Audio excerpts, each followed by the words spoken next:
정부가 투기 수요를 잡겠다며 고강도 정책을 쏟아내는 가운데 올해 하반기 주택 가격이 떨어질 것이라는 전망이 나왔습니다.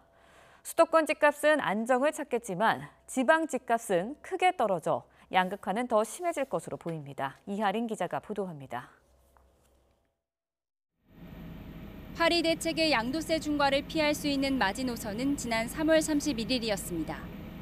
3월 안에 집을 처분하려는 급매물이 적지 않았고 이 시기에 매매 물량이 포함된 올해 1월부터 5월까지의 주택 거래량은 37만 건이 조금 넘습니다. 지난해 같은 기간에 비해 3.5% 증가한 건데 이후에는 집을 팔려는 사람도 사려는 사람도 신중한 기조가 이어지고 있습니다. 이에 따라 하반기 주택 거래량은 뚝 떨어질 것으로 예상됩니다.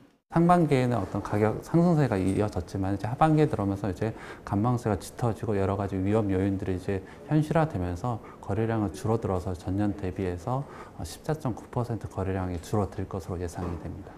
거래가 줄면서 가격 역시 안정을 찾을 것으로 보입니다.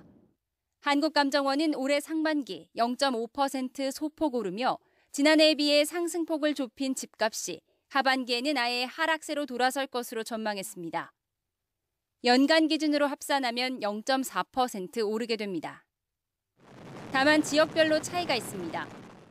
수도권은 하반기에 0.2% 오르고 지방은 0.9% 떨어질 것으로 전망되는데 올해 전체로 봤을 때 집값의 양극화는 더 심해집니다. 한국감정원은 양도세 중과와 보유세 개편 등 정부의 투자 억제 정책이 연이어 나오는 데다 금리 인상 압박 요인이 시장을 위축시켰다고 설명했습니다.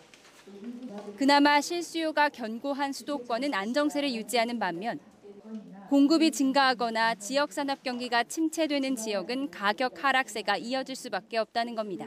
수요 억제 정책들이 있었고요. 반면에 그 공급 확대 정책들, 수도권의 공급 확대가 신도시 개발들이 많이 이루어졌기 때문에 그런 부분에서 이 서울이라든가 강남 지역으로 몰렸던 수요들이 상당 부분이 경기도 수도권 지역으로 분산되면서 전세 시장은 대부분의 지역에서 하락 안정세가 유지될 것으로 보입니다. 매매 시장이 관망세를 유지하면 보통 전세 수요가 늘어나지만 서울의 임차 수요가 수도권 특지지구 등으로 분산되면서 전국적으로 1% 떨어질 것으로 전망됩니다. 특히 주거비 부담이 큰 월세 거래 비중은 감소하고 전세 비율이 증가할 것으로 보여 서민 주거 안정에는 긍정적인 신호로 풀이됩니다. YTN 이하린입니다.